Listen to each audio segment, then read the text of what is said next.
आसी जाइछि नुआ वर्ष 2025। नुआ वर्ष रे अनेक बड़ ग्रह राशि परिवर्तन करिवे। एही वर्ष खूब शुभ हेबाकु जाउछि। मकर 2025 नुआ वर्ष धन प्राप्ति पाई एही राशिर व्यक्ति विशेषंकु अत्यंत शुभ फल मिलिबो। व्यवसाय रे किछि परिवर्तन आनी यथेष्ट सफलता पाइबे।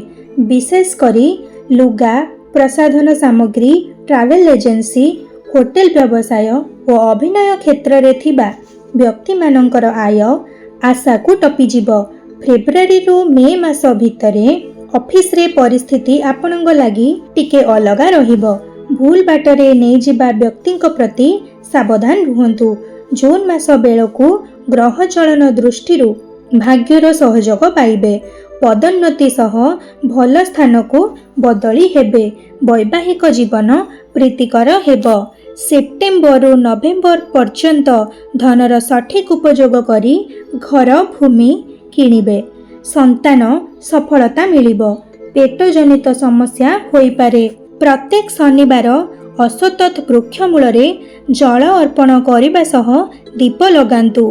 शनिंक सह जड़ित तेल, राशि आदि दान करंतु। एहा द्वारा स्वास्थ्य उत्तम रहिबो। दाम्पत्य जीवन सुखमय हेब। अविवाहित युवक युवतींक विवाह हेब।